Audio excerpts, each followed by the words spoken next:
Boa noite. Anos atrás, mais precisamente em 1989, o Partido dos Trabalhadores, na candidatura do ex-presidente Lula, lançava um bordão que se espalhou pelo país, cantado em jingles, proclamado em comícios, inscrito em faixas. Sem medo de ser feliz, era o lema que buscava convencer o povo a votar em Lula como aquele que poderia fazer feliz os então medrosos cidadãos brasileiros. Contudo, não seria ainda naquela eleição e somente em janeiro de 2003 que o bordão "A esperança venceu o medo" se faria valer no início do primeiro mandato do candidato do PT. Chegamos em 2014 e o medo volta a ser inserido na campanha do partido. Porém, a conotação agora é bem diferente. O medo hoje brilha na estrela, que teme perder o poder, largar o osso, deixar as benesses governamentais nas mãos de outra pessoa, seja ela Marina Silva, Aécio Neves ou qualquer outro adversário. Para enfrentar o medo de ser infeliz em uma provável derrota, vale espalhar o temor de que, se o povo não votar na candidata do partido, perderá as bolsas, as carteiras, o crédito, o pré-sal, o petróleo, o FIES, o emprego, a aposentadoria, a moradia. Maquiavelicamente e maquiavelmente, a esperança do partido agora é que o medo vença o desejo de mudança. Contudo, é triste constatar mais uma vez que o poder realmente corrompe ideais, sequestra valores, macula ideologias, mata a esperança. Ao Partido dos Trabalhadores legou-se uma página importante de nossa vida social e política, representada pela mudança não somente de novos caminhos estruturais para o país, mas principalmente de princípios que a política brasileira havia esquecido, como a honestidade e o combate à corrupção. É triste perceber que uma sigla partidária que teve a oportunidade de confirmar o que apregoava em sua bonita trajetória, deixe de lado a sua história que a tantos brasileiros encantou para se utilizar de instrumentos já infelizmente tão conhecidos e praticados por aqueles a quem a mesma sigla partidária combatia. E vale lembrar um pouco dessa história citando um pequeno trecho do discurso de posse do ex-presidente Lula em janeiro de 2003. Abre aspas. A reforma da Previdência, a reforma tributária, a reforma política, a reforma da legislação trabalhista, além da própria reforma agrária, esse conjunto de reformas vai impulsionar um novo ciclo do desenvolvimento nacional. O combate à corrupção e a defesa da ética no trato de coisa pública serão objetivos centrais e permanentes do meu governo. É preciso enfrentar com determinação e derrotar a verdadeira cultura da impunidade que prevalece em certos setores da vida brasileira. Fecha aspas. Estas eram as palavras do ex-presidente Lula no início, logo ao receber o comando da nação brasileira em 2003. E é triste então perceber que palavras de tamanha grandiosidade se deixaram morrer no cemitério do poder e que o medo seja agora mais uma página de desalento em nossa já tão desgastada esperança. Estamos começando mais uma edição do Hora da Verdade nessa segunda-feira, 15 de setembro de 2014, ao vivo em cores para todo o Brasil, para todo mundo via internet, tvpox.com.br, onde quer que você esteja, participe com a gente deste programa. E hoje, quem são os nossos entrevistados? A jornalista Natália Carvalho apresenta para a gente. O Presídio de Poços tem passado por reestruturação que vai desde modificações na diretoria até melhorias estruturais. A ideia é que a unidade seja referência em toda a região na realização de trabalhos inclusivos e de ressocialização. Porém, para que isso realmente possa acontecer, é necessária a construção de uma nova unidade, já que a atual não comporta o número de detentos. O projeto do novo presídio de Poços já está pronto e a previsão era que ele começasse a ser construído em maio deste ano. Porém, isso não aconteceu.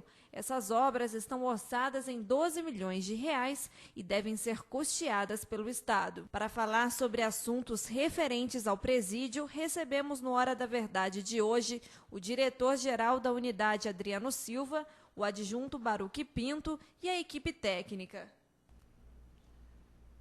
Então, a jornalista Natália Carvalho apresentou para a gente, só complementando as informações dela, o Adriano Silva, diretor-geral do presídio, está aqui o Baruque Pinto, diretor adjunto, o Silva, que é segurança no presídio, e também o Ailton Cobra, que é psicólogo da mesma unidade prisional.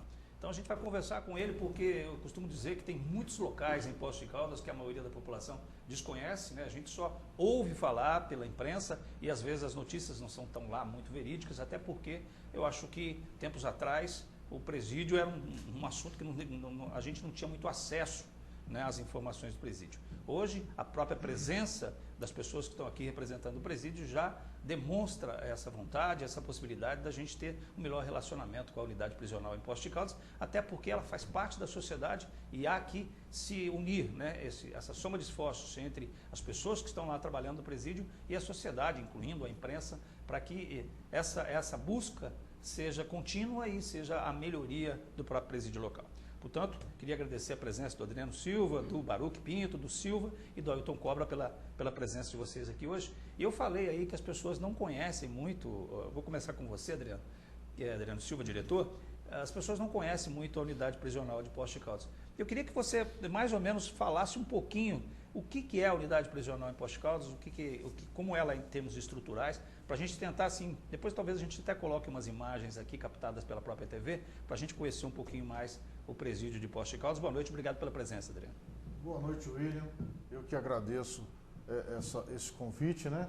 Para nós é uma honra estar nesse programa, líder de audiência aqui em Poços de Caldas. E a unidade prisional de Poços de Caldas, ela faz parte da SUAP, Subsecretaria de Administração Prisional do Estado de Minas Gerais. O que acontecia aqui em Poços de Caldas?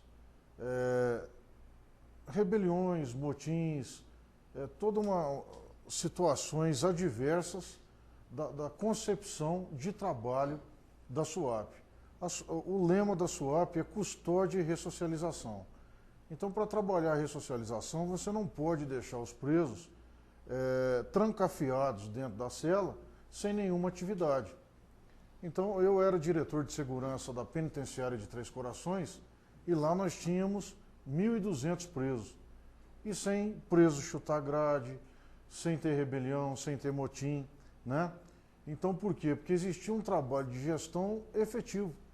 E é isso que, juntamente com o Baruque, com o nosso coordenador de segurança, o Silva, e o William, que não pôde estar presente aqui hoje, mas também dois Williams num programa só, é melhor só ter um, viu?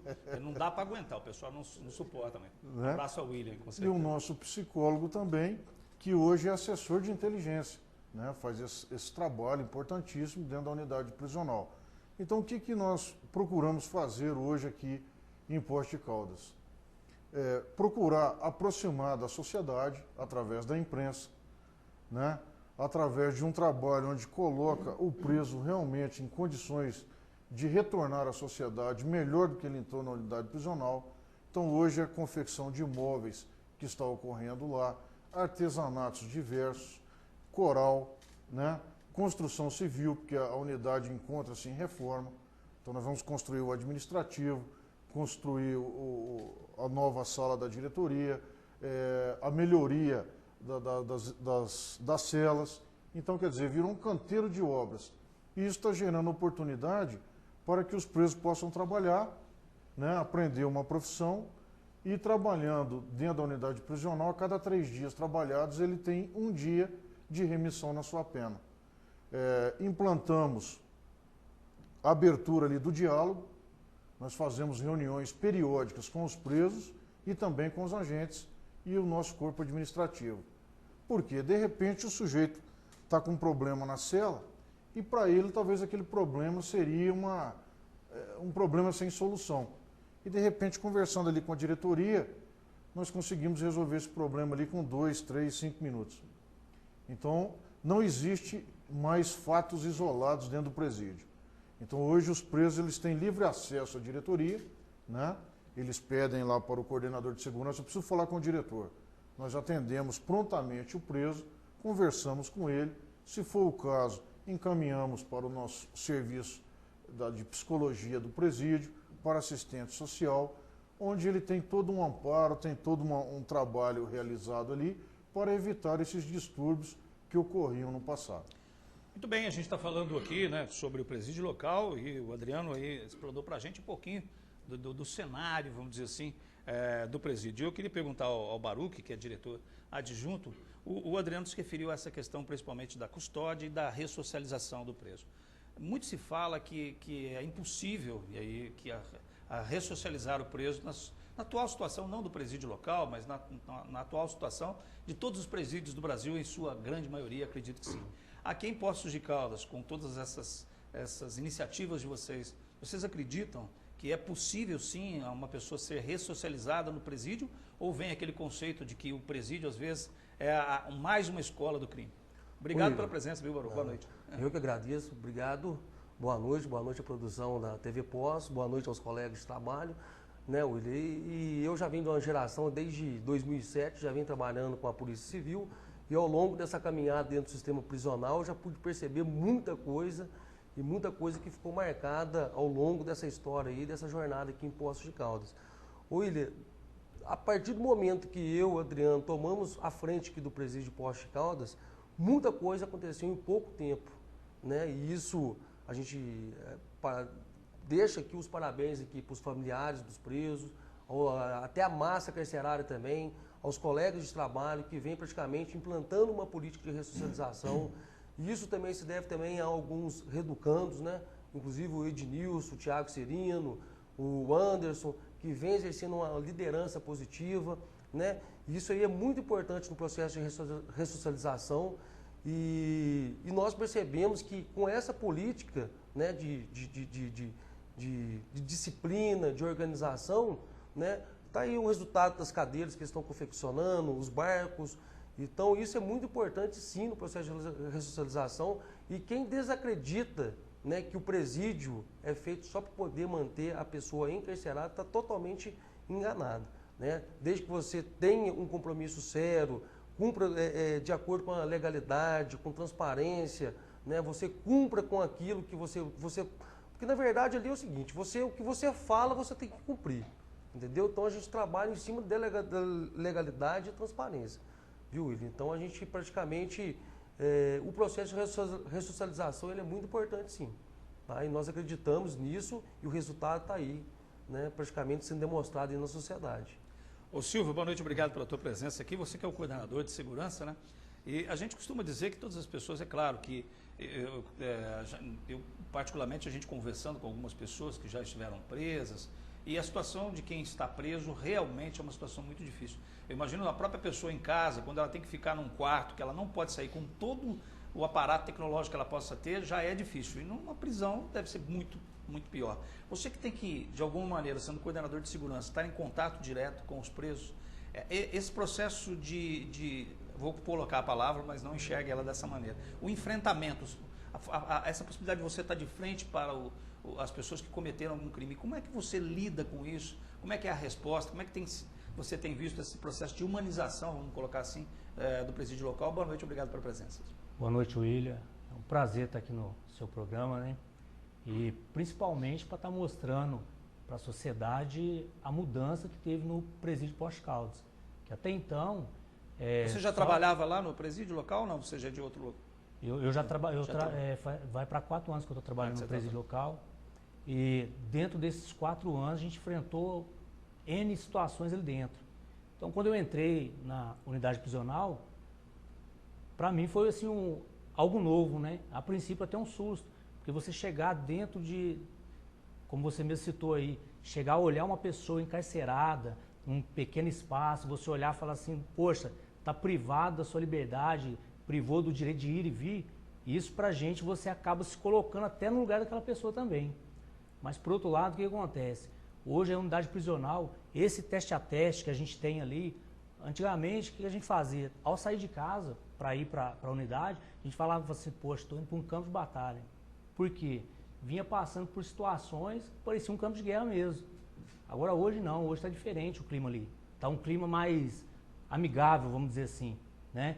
Porque hoje a gente tem aquele contato, tanto por parte dos reeducandos que ali estão, eles cederam um pouquinho também, né?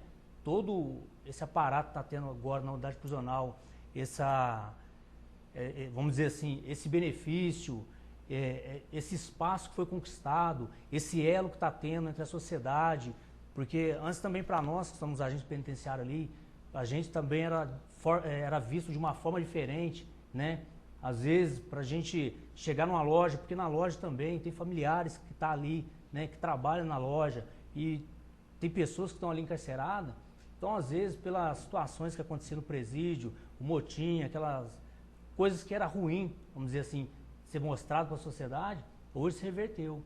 Então, esse contato que a gente tem ali hoje, o próprio preso, ele fala pra gente o que ele está precisando, o que ele está sentindo. Hoje ele enxerga que nós somos o quê? Os olhos deles, as pernas deles, que a gente está ali para eles, né? Está ali para eles, por eles. Por isso que a gente está trabalhando na unidade hoje. Muito bem, eu vou fechar esse bloco, até porque nós estamos quase em cima da hora do fechamento do bloco mesmo, mas eu vou deixar uma pergunta aí, agradecendo a presença do Ailton Cobra, que é psicólogo. E aí eu queria que o Ailton, após o intervalo, falasse para a gente um pouquinho, porque nesse processo todo de um novo, vamos chamar de um novo tempo para o próprio presídio local, uma das questões fundamentais com certeza é a parte psicológica, né? Tanto de quem está ali administrando, que tem que ter um suporte psicológico muito grande, quanto daquelas pessoas que estão ali privadas da liberdade, como o próprio o Silva já se referenciou. Bem, a gente vai para o intervalo, já a gente volta contando com a sua participação pelo 37216955 ou o nosso endereço eletrônico jornalismo@tvpocos.com.br. Até já.